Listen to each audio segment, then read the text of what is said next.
अस्सलाम वालेकुम नाज़रीन, मैं हूं जमाल याकूब जाफरी। उम्मीद है कि आप लोग खैर आफियत से हैं। नाज़रीन, आज जो खबरें शामिल करेंगे उसमें सबसे पहली खबर तो ये है कि ईरान के ऊपर इजराइल की जानिब से हमला किया गया, एक बार फिर किया गया। किस नौइयत का हमला था, इस पर बात करेंगे। दूसरी खबर जिसको डिस्कस करेंगे वो ये कि कराची के इलाके लांडी में मानसेरा कॉलोनी में एक खुदकुश हमला हुआ और वो किस पे था, इस पे थोड़ी सी डिस्कशन करेंगे। उसके साथ साथ कल से खबरें शामिल करेंगे कि साबिक वजीर दाखिला एहसन इकबाल की जानिब से कुछ इंकशाफ सामने आए।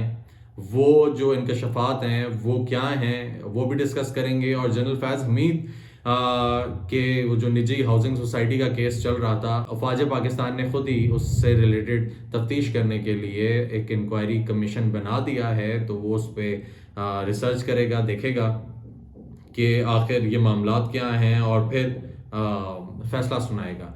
तो इससे भी रिलेटेड बात करेंगे। अगर अभी तक आपने चैनल सब्सक्राइब नहीं किया, इसको सब्सक्राइब करें, बेल आइकन को प्रेस करें ताकि आने वाले नोटिफिकेशंस बासानी आप तक पहुंच सकें। नाज़रीन, सबसे पहली खबर तो ये है कि ईरान के ऊपर इजराइल की जानिब से फिर से हमला किया गया। कहा यह जा रहा है कि वो ड्रोन्स के थ्रू भी था, मिसाइल भी फायर किया गया और वो धमाके हुए हैं ईरान में, लेकिन ईरान की जानिब से कोई खबर खास इससे नहीं आ रही। वो कह रहे हैं कोई नुकसान नहीं हुआ, सब मामूल पे चल रहे हैं। जो निज़ाम ज़िंदगी है ईरान के बीच में, और कोई ऐसी चीज़ नहीं है जिससे कोई नुकसान हुआ हो। और जो ड्रोन्स थे वो हवा में मार गिराए उन्होंने। तो अब देखते हैं कि ये मामलात किस तरफ जाते हैं, क्योंकि ये मामलात मज़ीद कशीदा होते जा रहे हैं।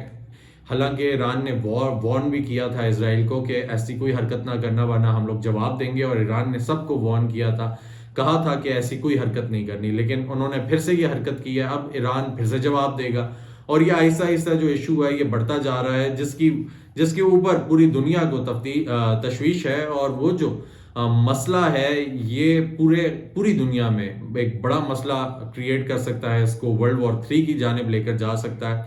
और दूसरी जानिब ये है कि अमेरिका की जानिब से फिर से वीटो कर दिया गया है फ़लस्तीन को एक अलग रियासत बनाने पे।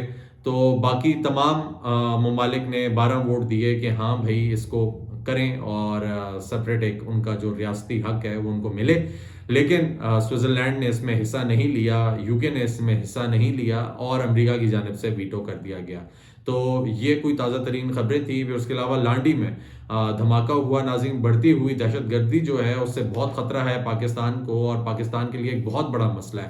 ख़ास तौर पे ये जो गैर मुल्कियों को टारगेट किया जा रहा है हमारे मुल्क में, तो ये एक बहुत बड़ा मसला है। उसके नतीजे में दो जो जवान जो उनकी सिक्योरिटी में मामूर थे वो शदीद ज़ख्मी हुए, और बाद में एक जवान जो है वो अपनी जान की बाजी भी हार गया।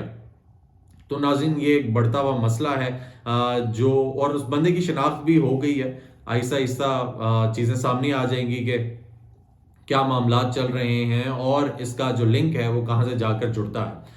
नाज़रीन, अब जो बड़ी खबर है उसको शामिल करते हैं कि साबिक वजीर दाखिला और मुस्लिम लीग नून के रहनुमा एहसन इकबाल की जानिब से फैज़ाबाद धरना कमीशन से मुतालिक इंकशाफ सामने आया है। एहसन इकबाल ने इंकशाफ किया कि तहरीक लब्बैक के साथ मुआहिदा पहले किया गया और वजीर आजम को बाद में दिखाया गया। धरना कमीशन की रिपोर्ट के मुताबिक एहसन इकबाल ने कहा है कि वजीर आजम शाहिद खाकान अब्बासी ने मुआहिदा देखा तो एतराज़ किया। वजीर आजम ने वजीर के इस्तीफ़ा और फैज़ हमीद के मुआहिदे में नाम पर एतराज़ किया, जिस पर वजीर आजम को बताया गया कि मुआहिदा तो हो चुका है, यानी कि मुआहिदा पहले हो चुका था। बाद में शाहिद खाकान अब्बासी साहब को बताया गया था कि ये मुआहिदा हो चुका है, आपने सिर्फ दस्तखत करने हैं। दस्तखत हो गए, पीछे नहीं हटा जा सकता, बल्कि दस्तखत भी नहीं करने, दस्तखत हो चुके थे। आपने बस पीछे नहीं हटना, आपने ये बयान नहीं देना कि ये मुआहिदा मेरे से पूछे बगैर हुआ है, ठीक है, या कोई ऐसी बात करनी नहीं है आपने। इससे कबल आई के साबिक सरबराह फैज़ हमीद का कमीशन को दिया गया बयान सामने आया था। लेफ्टिनेंट जनरल रिटायर फैज़ हमीद ने कमीशन को दिए गए बयान में कहा कि 2017 में हुकूमत ने वजीर आजम की सरबराही में धरना ख़त्म करने की जिम्मेदारी दी थी और मुआहिदे पर दस्तखत इसीलिए किए गए क्योंकि तहरीक लब्बैक वाले मुआहिदे पर आर्मी चीफ के दस्तखत चाहती थी। फैज़ हमीद ने कहा कि मुआहिदे पर दस्तखत की इजाज़त ISI चीफ और आर्मी चीफ ने दी थी। ISI के साबिक सरबराह का कहना था कि इन्होंने धरना मुनज़्ज़म नहीं बल्कि ख़त्म कराया था, जबकि तहरीक लब्बैक की माली मामलात की तहकीक नहीं की क्योंकि वो हमारे मैंडेट में नहीं था। वाज़ेह रहे कि फैज़ाबाद धरना कमीशन ने फैज़ हमीद को क्लीन चिट दे दी है। اب ناظرین معاملات جو ہیں وہ آہستہ آہستہ بڑھتے جا رہے ہیں، حقائق سامنے آتے جا رہے ہیں، کلین چٹ کے بعد چیزیں کھلتی جا رہی ہیں اور آہستہ آہستہ کر کے بہت ساری چیزیں سامنے آئیں گی جو پہلے آ جانی چاہیے تھی، لیکن اچھا ہے کہ اب آ رہی ہیں. یہ ایک اچھی بات ہے، ایک پازیٹیو چیز ہے کہ حقائق سامنے آ رہے ہیں، کم از کم یہ چھپ نہیں رہے. اس کے علاوہ ناظرین اگلی خبر یہ کہ پاک فوج نے سابق D G inter service intelligence ISI general retired Faiz Hameed کے خلاف نجی ہاؤسنگ سوسائٹی پر دباؤ ڈالنے کے لیے الزامات کی تحقیقات کے لیے کمیٹی تشکیل دے دی. ذرائع کے مطابق پاک فوج نے سپریم کورٹ اور وزارت دفاع کی ہدایت پر ادارے کے اندر خود احتسابی کا سلسلہ شروع کر دیا ہے اور سابق D G ISI lieutenant general retired Faiz Hameed کے خلاف ٹاپ سٹی اسکینڈل کی تحقیقات کے لیے اعلیٰ سطح کی کمیٹی تشکیل دے دی ہے. ذرائع کے مطابق میجر جنرل کی سربراہی میں تشکیل دی گئی کمیٹی سابق ڈی جی ISI کی جانب سے اپنا اثر و رسوخ استعمال کرتے ہوئے ٹاپ سٹی انتظامیہ پر دباؤ ڈال کر ناجائز مفادات حاصل کرنے کے الزامات کا جائزہ لے گی اور الزامات ثابت ہونے پر کارروائی کے لیے سفارشات بھی پیش کرے گی. خیال رہے کہ چیف جسٹس قاضی فائز عیسیٰ کی سربراہی میں سپریم کورٹ کے 3 رکنی بینچ نے اس کیس میں آرٹیکل 184C3 کے تحت کارروائی سے انکار کرتے ہوئے درخواست گزار کو وزارت دفاع سے رجوع کرنے کا حکم دیا تھا.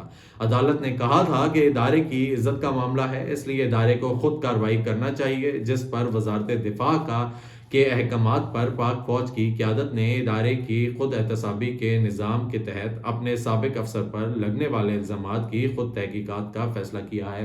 ناظرین اس سے یہ ثابت ہوتا ہے کہ پاک فوج جو ہے وہ اپنے جو بے شک وہ جرنیل ہوں، چاہے وہ بریگیڈیئرز ہوں یا چھوٹے رینک کے ہوں، کرنل ہوں، میجرز ہوں، جو بھی ہوں، کپتان ہوں، ان سب پہ نظر رکھتی ہے اور خود بھی دیکھتی ہے، یہ دیکھنا چاہتی ہے کہ تحقیقات کرتی ہے کہ اگر کوئی کرپشن ہے، کہیں پہ کوئی معاملات خراب ہیں تو چاہے وہ سابق ڈی جی ISI کیوں نہ ہو، اس پہ معاملات کھلتے ہیں. لیکن اگر جنرل فیض حمید صاحب کی بات کی جائے تو ان سے ریلیٹڈ بہت ساری چیزیں ہیں. پہلی خبر بھی ان سے ریلیٹڈ ہی تھی جب یہ DGC تھے، اس کے بعد بہت ساری خبریں ان سے ریلیٹڈ کھول رہی ہیں جب یہ ڈی جی ISI رہے. اس کے علاوہ ان کے بھائی جو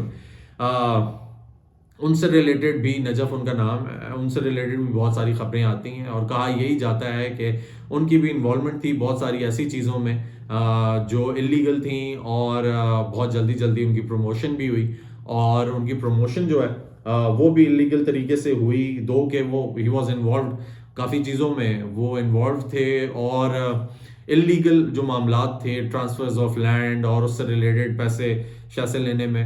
تو یہ والی چیزیں جو ہیں یہ اب تحقیقات ہو رہی ہیں، یہ چیزیں سامنے آئیں گی، دیکھا جائے گا کہ اس میں کس حد تک حقیقت ہے. اگر حقیقت ہے تو پھر تو سزا ملنی چاہیے، اگر حقیقت نہیں ہے تو پھر جو پروپیگنڈا کہہ رہے ہیں، جن لوگوں نے یہ باتیں کی یا پھیلائیں، ان کو پکڑنا چاہیے، ان کو دیکھنا چاہیے کہ وہ لوگ ایسے پروپیگنڈے کیوں کر رہے ہیں. اگر ابھی تک آپ نے یہ چینل سبسکرائب نہیں کیا، پلیز اس کو سبسکرائب کریں، بیل آئیکن کو پریس کریں تاکہ آنے والے نوٹیفیکیشنز بآسانی آپ تک پہنچ سکیں. اپنا خیال رکھیں.